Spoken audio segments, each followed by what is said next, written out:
فاسألوا أهل الذكر إن كنتم لا Tanya تعلمون. jawab. Menjawab secara ilmiah.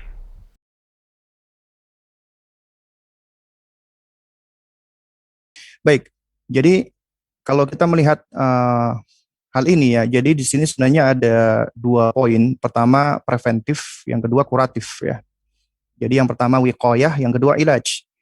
Wiqayah itu harus lebih didahulukan. Kalau kita melihat ya, di antaranya metodenya Dr. Ahmad bin Nasr At-Toyar ya, 30 kaidah, itu 28 kaidah pertama itu semuanya preventif, wiqayah. Baru dua kaidah terakhir adalah ilaj.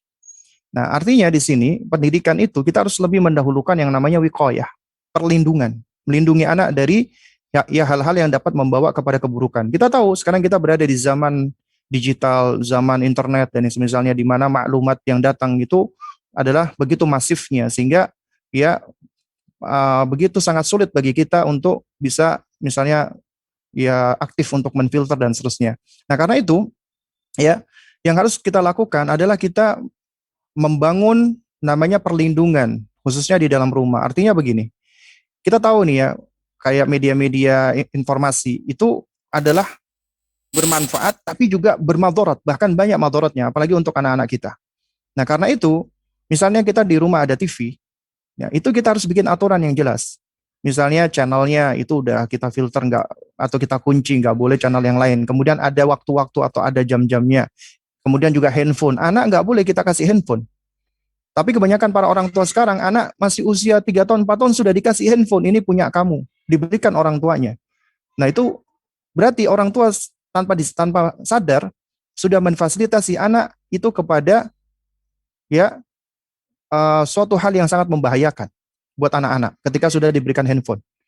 Nah bahkan kalau kita perhatikan orang-orang kafir saja, orang kafir nih, ya contohnya seperti bosnya apa namanya Microsoft ya, Bill Gates. Bill Gates itu nggak mau ngasih anaknya itu gadget, handphone, kecuali sampai usia 14 tahun. Ya, itu Bill Gates nih, non Muslim. Ya, karena tahu begitu bahayanya tentang bahayanya gadget untuk anak-anaknya. Nah, kita kaum muslimin seharusnya lebih aware lagi gitu loh. Jangan kita kasih anak-anak kita gadget, jangan diberikan gadget. Kalau dia mau pakai pinjem. Jangan dijadikan itu sebagai miliknya dia. Ya. Nanti kita boleh kasih dia ketika dia memang sudah pas waktunya. Dan kita berikan aturan-aturan. Dan bahkan itu orang-orang kafir sendiri, non-muslim, itu sudah membuat aturan-aturan. Ya, dalam rangka untuk kemaslahatan yang sifatnya umum. Ya, seperti contohnya misalnya ya, lembaga yang ada di United States, yang ada di Amerika untuk pediatrik ya, untuk anak-anak, itu sudah mengeluarkan rekomendasi screen time. Waktu anak-anak boleh untuk berada di hadapan layar gadget atau layar TV atau layar PC atau layar komputer atau laptop. Anak usia 0 sampai 2 tahun itu zero screen time, nggak boleh. Itu rekomendasi mereka. Kenapa? Karena itu menurut penelitian membahayakan, terutama untuk mata mereka. Apalagi ketika mereka melihat gadget dari sisi radiasi, warna, kemudian juga pergerakan yang begitu cepat. Jadi anak-anak ini kan mata masih berkembang. Ketika dia sudah disodori dengan gadget, kemudian dia ngelihat balapan mobil misalnya, atau yang semisalnya, itu terjadi overstimulus, sehingga itu bisa membahayakan ya untuk penglihatan ataupun mata anak-anak kita. Jadi 0 sampai 2 tahun jangan dikasih gadget. Apa manfaatnya? Tapi Anda mau memperdengarkan misalnya ya, memperdengarkan murotal, itu boleh-boleh saja. Tapi jangan diperlihatkan. Itu idealnya seperti itu. Kemudian usia 2 sampai 6 atau 7 tahun maksimal 1 jam sehari, maksimal 1 jam. Dan itu juga dibuat kesepakatan dengan anak. Ya. Dan itu pun juga selain dibuat kesepakatan juga kita sudah menfilter kontennya. Kecuali kalau dalam kondisi saat ini lagi belajar daring, maka orang tua harus membersamai. Itu juga dipakai untuk belajar doang. Kemudian usia 7 sampai 14 tahun maksimal 2 jam. Maksimal udah 2 jam itu. Ya. Dan ini harus dibikin aturan-aturan seperti ini yang kita sama anak-anak kita membuat kesepakatan bersama. Anak-anak diajak untuk bersepakat agar mereka belajar bertanggung jawab. Agar mereka belajar untuk untuk menerima konsekuensi. Nah, ini adalah upaya preventif, upaya wiqayah. Nah, tapi misalnya kita sudah membuat wiqayah kemudian kebablasan nih. Maksudnya bukan kebablasan, misalnya kecolongan nih. Anak-anak tiba-tiba mendapatkan berita-berita yang mungkin menurut kita kurang sesuai dengan usianya untuk bertanya. Nah, ini memang suatu hal yang kasuistis dan butuh perincian ya. Karena apa? Karena ya beda pertanyaan tentu beda jawaban. Misal contoh, misalnya dia tanya, "Umi, ya, misalnya dia dapat kata-kata vulgar, ya. Dia nanya, "Umi, kata-kata ini artinya apa, Mi?" Bagaimana sikap kita sebagai orang tua? Yang lebih tepat adalah kita jangan menjawab, ya, "Udah kamu masih masih anak-anak, kamu apa kita udah ngomel-ngomel dulu." Wah, apa kamu dapat dapat dapat ucapan itu dari mana misalnya gitu kan? Ya, ataupun kita sudah langsung sudah marah-marah lah intinya seperti itu kan. Nah, ini biasanya akan membuat anak-anak ini pertama punya curiosity, rasa ingin tahu. Dan ketika dia tanya sama orang tuanya itu baik sebenarnya, bagus. Dia percaya sama orang tuanya. Dia mengharap orang tuanya bisa memberikan penjelasan yang bisa ya memuaskan keingintahuannya dia gitu loh dengan cara yang baik ya. Tapi ketika orang tua misalnya nggak mau ngasih jawaban ataupun misalnya malah diomel-omelin, nah dia malah kecewa, dia malah sedih dan dikhawatirkan dia malah mencari jawaban di tempat-tempat lain yang kita nggak tahu ini.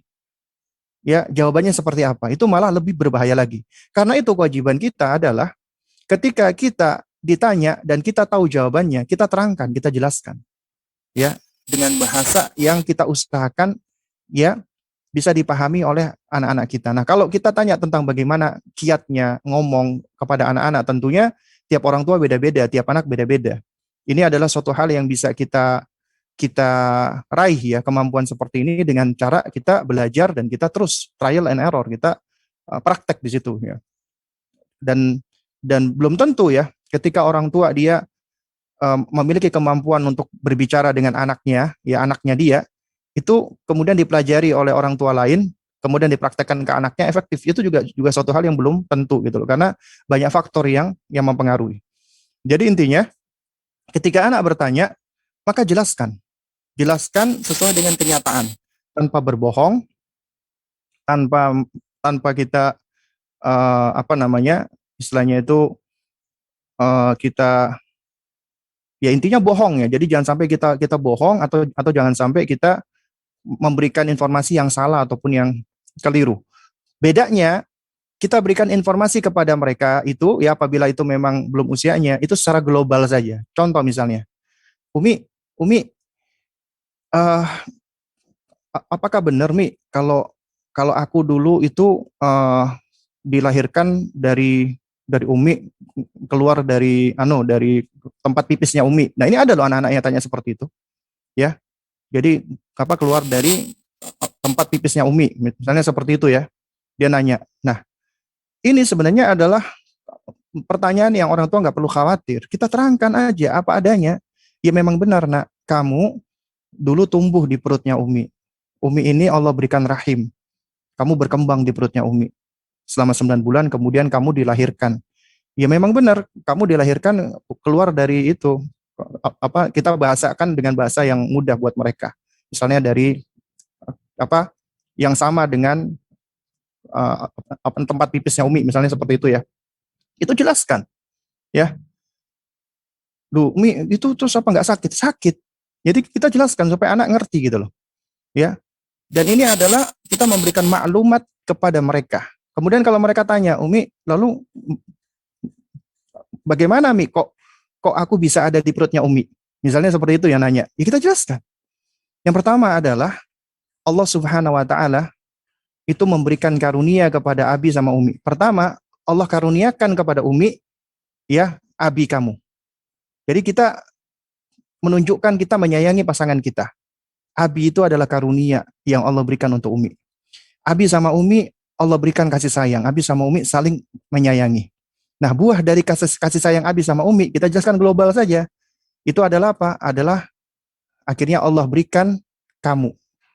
Kamu akhirnya Allah berikan dia tumbuh di dalam perutnya Umi. Umi lalu bagaimana ini? Nah, itu jadi intinya kita berusaha menjelaskan kepada mereka ya, jangan pernah kita takut untuk menyampaikan sesuatu. dengan alasan vulgar lah dan lain sebagainya. Kita jangan khawatir gitu loh. Dan juga kita nggak usah khawatir juga kalau misalnya anak-anak ini nanti dia akan salah paham dan yang semisal. Selama kita menjelaskan dengan baik ya, dengan detail ya, dengan ilmiah sesuai dengan perkembangan kognisinya anak, insya Allah anak akan bisa menerima. Beda sama orang tua yang malah menyembunyikan, nggak mau menyampaikan, nutup-nutupi, bahkan sampai nakut-nakuti atau yang sebenarnya ini malah kurang baik ya. Wallahu a'lam bishawab ya.